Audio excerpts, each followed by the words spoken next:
We always send our people there, and I mean, they always come back well informed about our country, and I think it's always good that we interact, we share ideas from different parts of the country so that we can build a better country. So I want to thank you again, and I learned that you are going to on the blue line, and but it's important to explain also blue line so that you can write it in whatever you are writing for the president.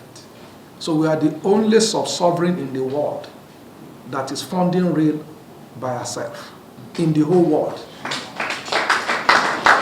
And if you notice, if it is New York, if it is Addis Ababa, anywhere, the federal government funds the lion's share. And so you can't have a population that is growing like this and you don't have rail. So that's why we are hitting it, and it's a monster financially.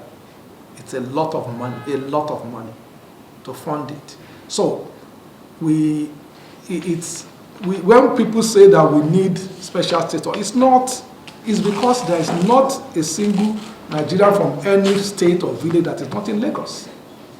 So building Lagos is building Nigeria. Yes. And it is important that we have that support in order to make sure that we are able to, so the lot of things that we are doing, the rail is key, because without it really, there will always be congestion. You all know that we are just 0.4% of the landmass of Nigeria, but we carry 11% of the population. So, I mean, you can see the density that there.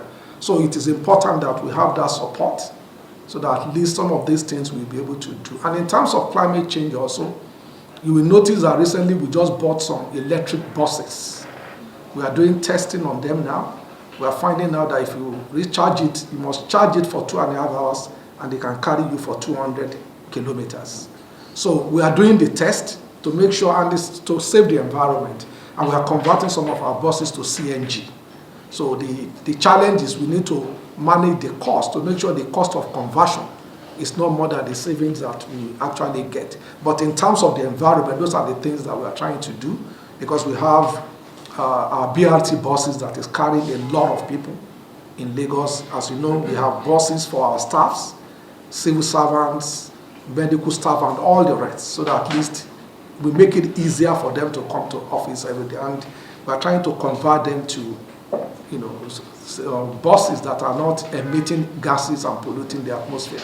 So a whole lot of activities going in terms of energy, climate change, and also, of course, industrialization. So I want to thank you again for visiting Lagos, and I'm sure that you go on the blue line, but remember what I said.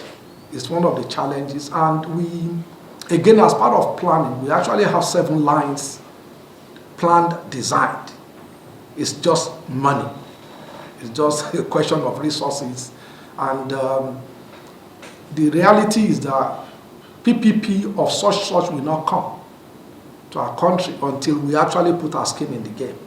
Until we build some, then outsider can say, okay, yeah, well, now let us come. So that's why we are building the blue and the red line. So there's the green line, there's the yellow line, and so on. Designed, all planned, alignment, established, everything. It's just the funding. So as we go on it, have that in mind. And there is no way we can actually run a country and cities like Lagos will not have a rail.